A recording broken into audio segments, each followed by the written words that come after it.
Feature Friday. The freshest. Say, like, this is one of the albums that I was really looking forward to because obviously, the narrative of this album was we have a lot of creative control this time. Not that it's the first time. They've had two other albums where they had a lot of creative control, but it wasn't really being promoted hardcore by JYP. It was more sort of what's the saying? Let it be grown organically. Is that let it grow. That's what Jackson mentioned in some of this stuff. So that's an interesting approach. Sometimes it's good to do things like those to see your fan base's response organically without being in a billboard, without being in every show as a guest. So that's an interesting take, and I'm actually kind of glad they're doing that because they're being their own. Maybe this is the wrong saying, but they're being their own lab rat. Like they're willing to experiment on themselves. I think it's more like to see what happens. It's more of like I think it's more rewarding when you have made something and then you let it be seen as whatever it is in the outside. Like whatever it was gonna be. Exactly. It's like exposing your artwork in a gallery and whatever happens.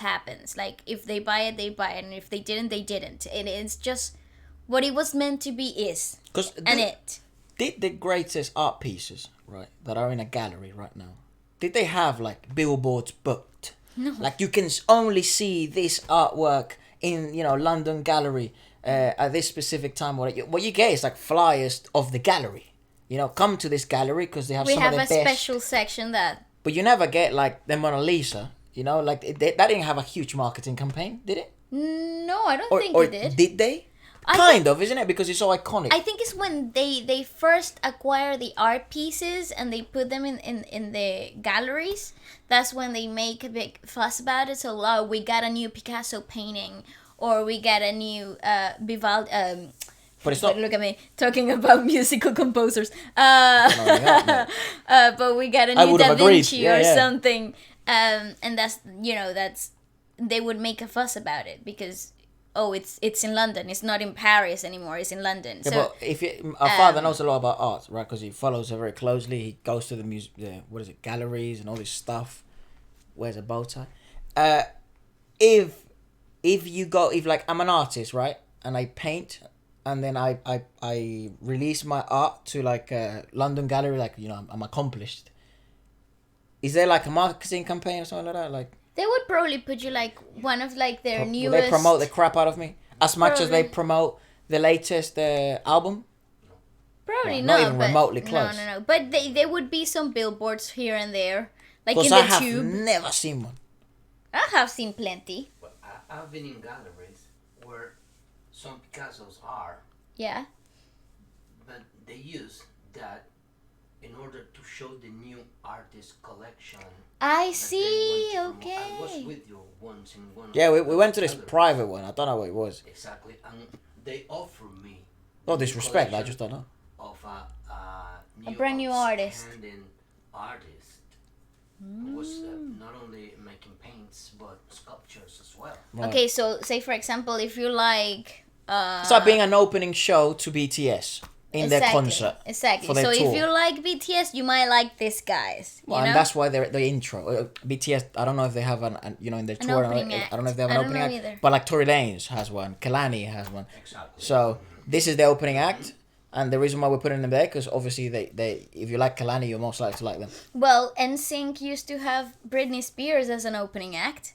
Before Britney Spears was a huge thing. It's common. It's very common. So if you like one, you might like the other. So it's like a recommended section basically. Live. Yeah. Yeah, very important. So I think it's interesting that they're letting the album grow in the audience organically. I think that's a very interesting part of the whole thing, because the whole album as a whole concept, and my final conclusion of this album is that it's one of those albums that they can easily be put in the background whilst you're doing something else. Like the vibe, it provides a really good atmosphere. It's a really nice vibe to it.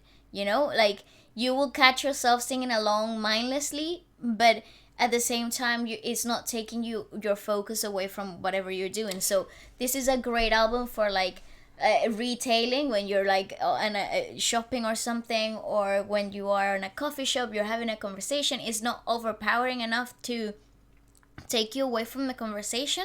But it does have certain songs. It provides the right atmosphere. I really liked it for that. But it does have certain songs that Are outstanding. yeah, like they're the ones that I feel most people are gonna be singing about, you know. Yeah. So let's go song through song. Okay, so the first song is Breath. We've obviously heard it. We Same obviously as last liked piece. it. I thought it was really cool, very fresh, very very cool into the whole theme of it all. I liked it. It's part of the stronger side of the album. Like the promotional tracks they decided to promote, they're definitely some of the stronger tracks of that album. I felt, anyways. And I also like when you review albums and stuff like that. You know, I've been super vocal about this. Like, at the end of the day, it matters whether you felt it. Yeah, of How, course. you know, how what you effect did it perceived have it. in you? Exactly. It's not whoever you're watching's opinion. It's what the hell did it make you feel, right? agree. Because opinions, moods, states, feelings, like they change, they fluctuate. So when I heard it, I may have not been in the best mood, or when reviewers hear it and you see those reviews on billboardmusic.com, they, you know, things are happening in their life as well, or they have certain likings and stuff. And that's why critics do such a great job. I feel certain critics that I feel do such a great job of in making themselves so impartial, and like they basically like nothing and they dislike nothing when they go into an album, and then I'm gonna build my likings, you know, based on a neutral standpoint. that's certainly the best way. But not Definitely. you don't, if you're not a reviewer, you don't have to do that. That's true. There's no point. There's no benefit to that. And I think that's the magic of listening to an album for the first time. Is There's not much benefit to that. There is some benefit to it, but there's not much of it. But I think there is a magic to listening to an album for the first time, and letting it have an emotional effect on you, letting it flow however it has to in your mind, in your body, in that moment in time in your life. Because that's how some of the best albums for you marked you. Yeah. They marked you because they resonated with you in that specific moment in time, and you will forever go back to that album and be emotionally connected. So I think it's when you listen to a new album, you just gotta be open to let emotions just happen. You know, like let them come to you however you feel about it. And re-listen. I feel like sometimes we discard music before we give it a second chance. So, and I have learned here in the channel that you can go back to songs, or you can go back to albums and be like, you know what?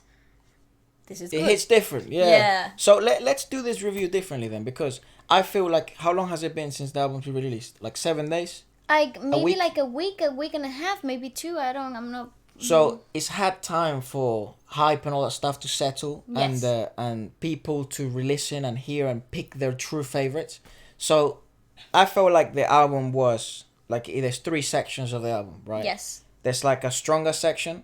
There's what I felt was like a slightly blander section, and then there's also a part which I felt this is High commercial value. yeah, this is obvious what they're trying to do, because this is stuff like they're probably gonna do live. This is stuff that they're probably gonna do for advertisements or stuff like that.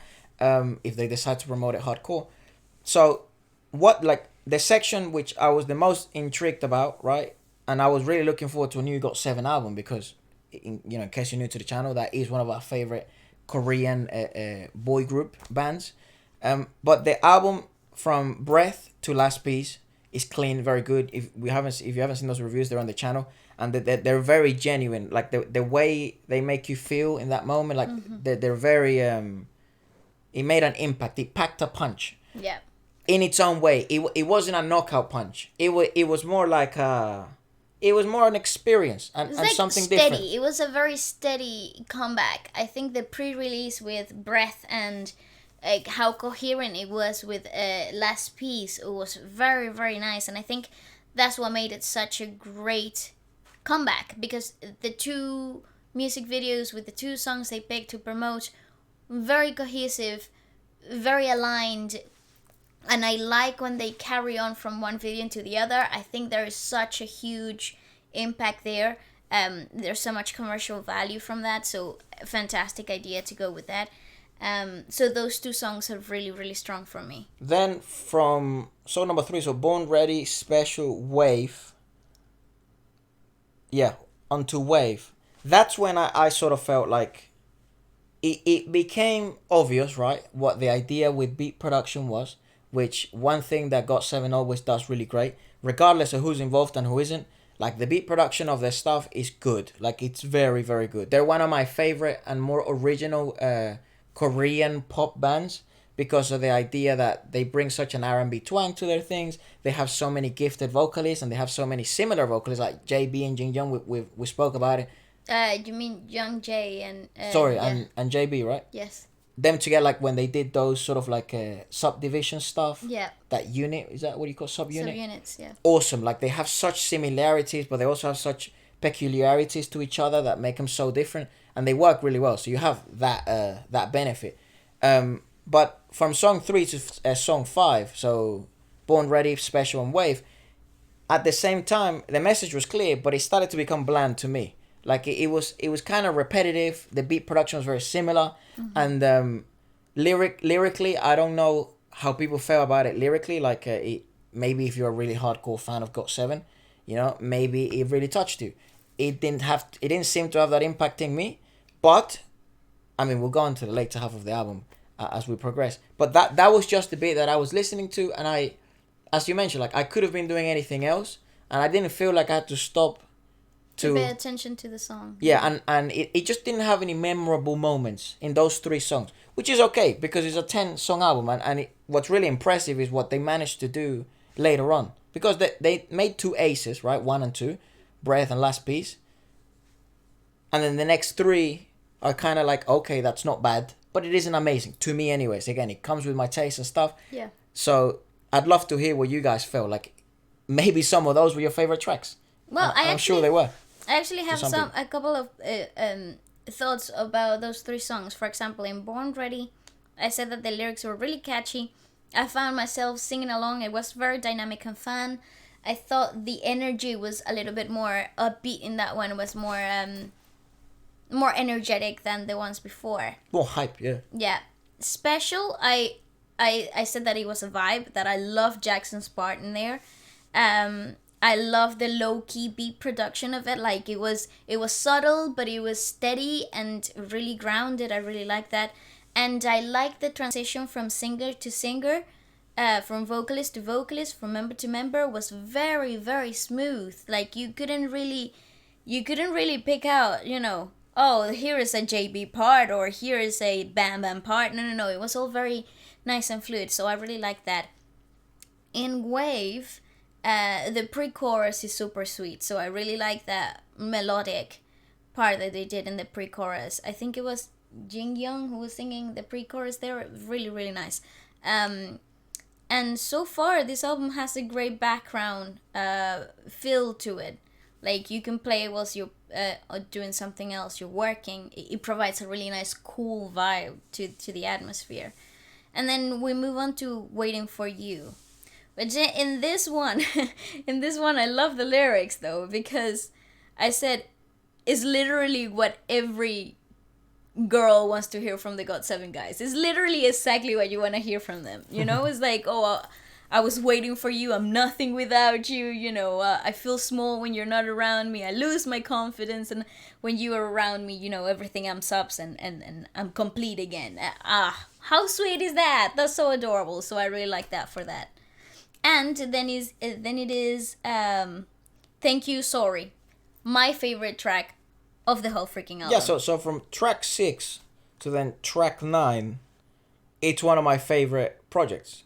Like, in terms of, it has moments where you find yourself singing those bloody songs without realizing, like, oh, that's catchy. And that's so good. And then you're repeating it, which actually happens strongly. And I feel like the one that has the most value, sort of like replayability, is the 10th song, We Are Young.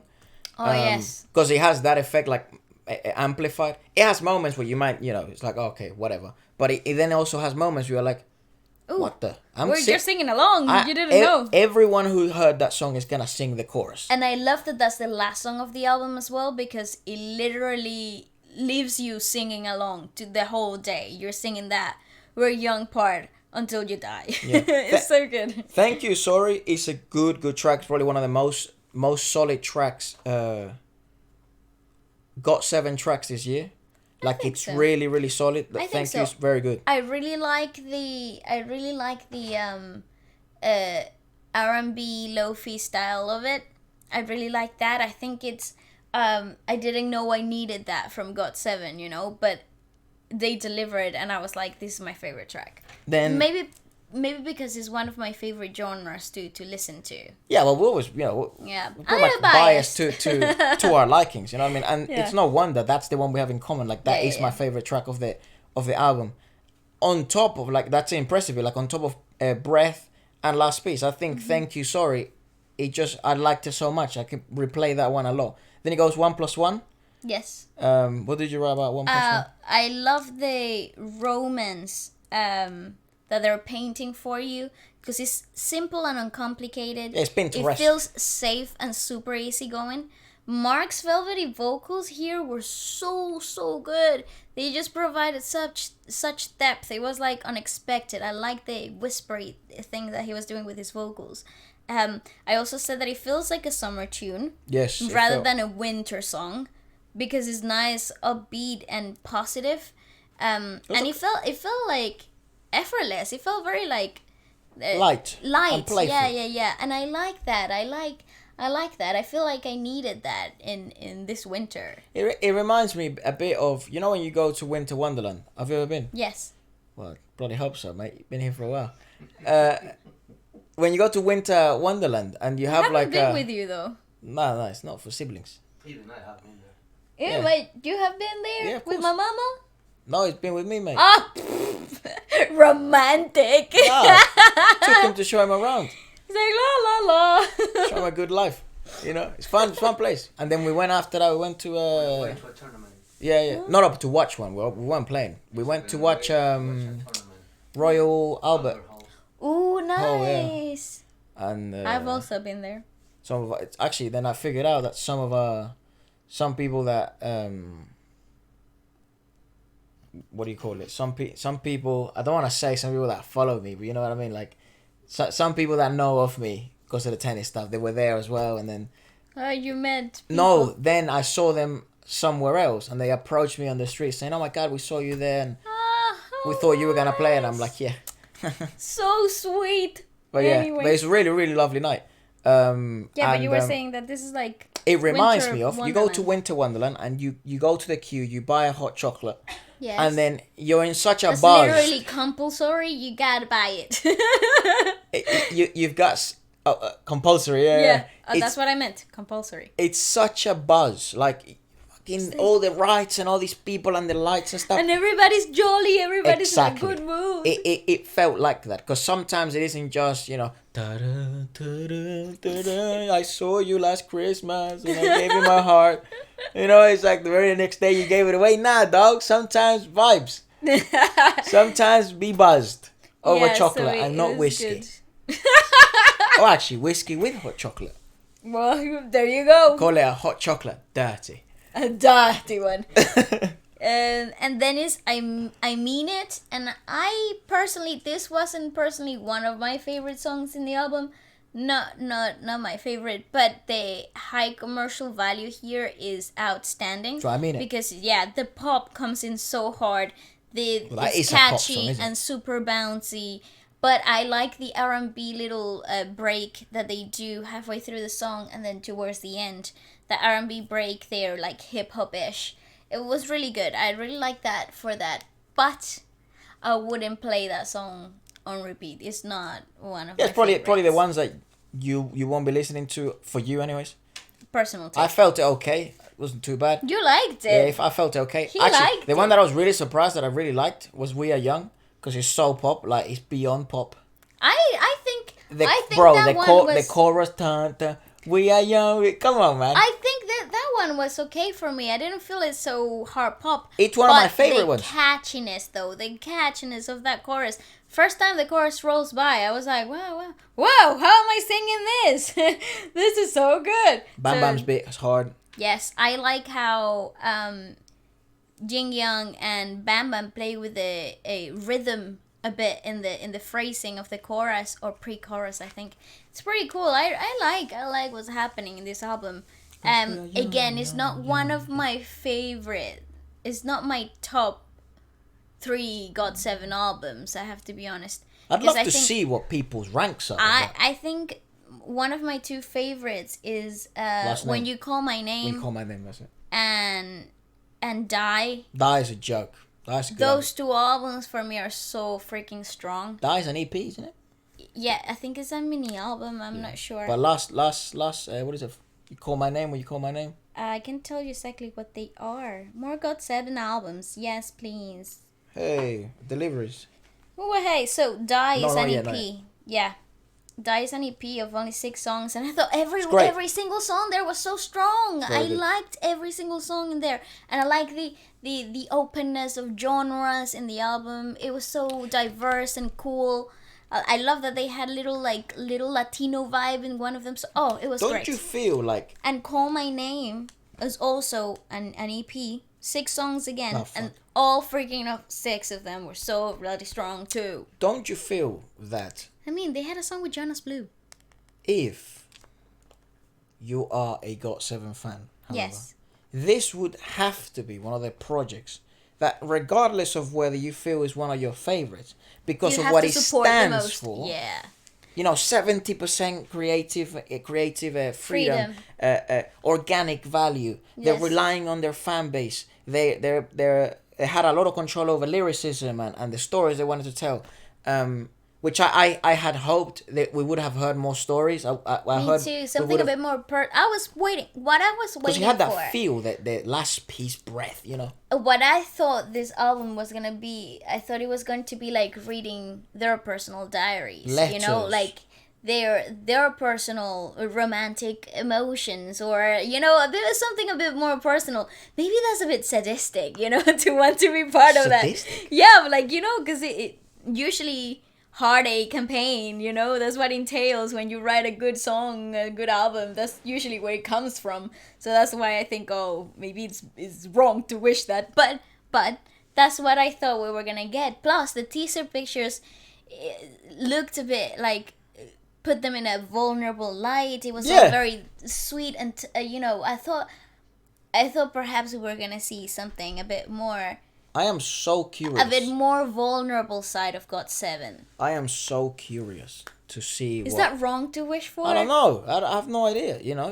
Each to each their own. Sadistic. No, but I'm so curious to read this comment section and. I wish them nothing but good life and good luck in their lives. I really do. I wish no one has to go through a heartbreak. I really do. I really hope they don't either. But if you're a singer and a songwriter, oh my gosh, it's like a blessing in disguise. Yeah, but it hurts so much. So I really hope they have happy lives and fulfilled happy lives, and they can give me sweet, happy, easygoing lyrics any day that they like. Yeah, for real, I'm so curious to read this comment section and hear your thoughts on your album. Now that it's been a week or maybe a bit more, now that you have chosen your favorites, now that you can also you've realized, because there's also a bit of there's competition in the industry as well. Yeah. You want an album to do great, because if it is an amazing album, a 5-star album, you want everyone to have the chance to hear it. So you're gonna get very dedicated people, very dedicated promotional teams, very dedicated marketing and stuff. But this one had that part missing, so it was very interesting, and I'm so interested now to hear, now that all the pressure of performance is out of the window, to hear how people sort of have digested this album. I agree with that. Let us know what you think about that.